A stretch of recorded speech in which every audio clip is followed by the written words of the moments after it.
Right, just a quick little video. I've got a Dyson DC33 upright Hoover. I saw on YouTube that you can replace the post filter, the HEPA filter, the one that actually goes in the compartment on the main body underneath the plastic cylinder where all the dust gets collected.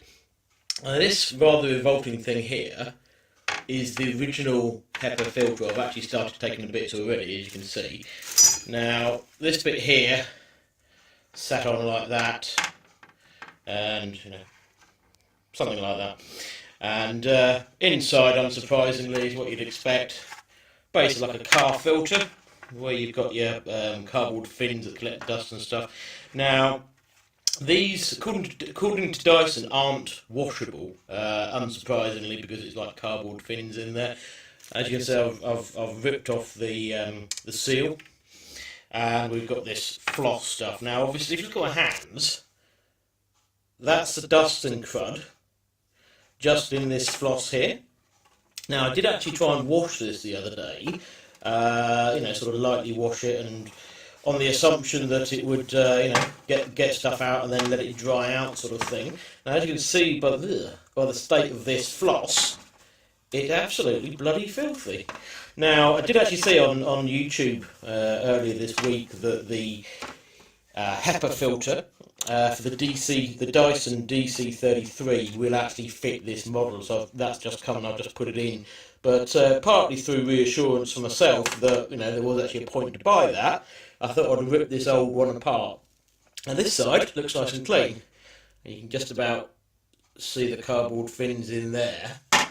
But this bottom piece, as I say, it's absolutely filthy.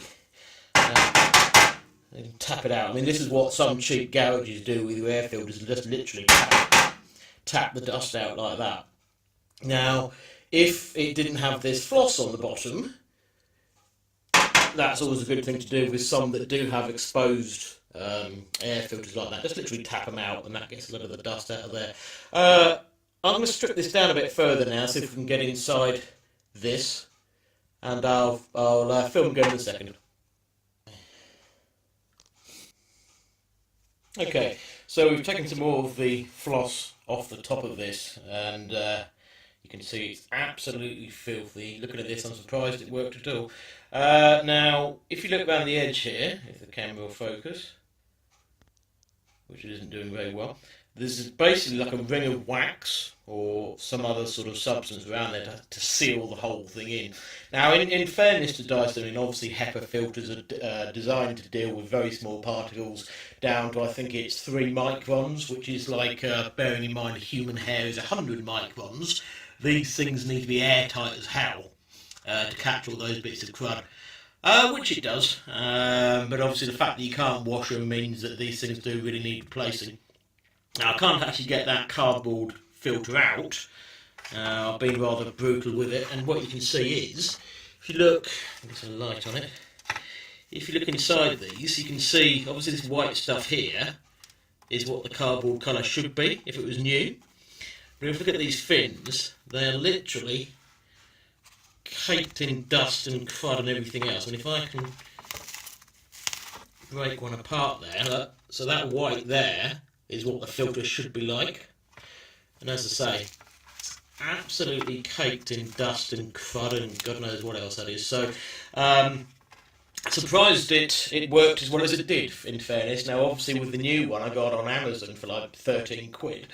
It's washable, so wash it every couple of months and it shouldn't get in that state. But yeah, I think my mission's been accomplished. I've reassured myself that I did actually need one. Based on this and the quick whiz round the carpet I've had with the new filter in place, I would strongly recommend GAP. Cheers then, bye bye. Right, just a quick little video. I've got a Dyson DC33 upright Hoover.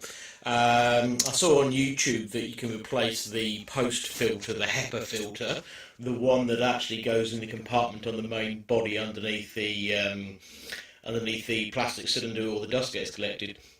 This rather revolting thing here is the original HEPA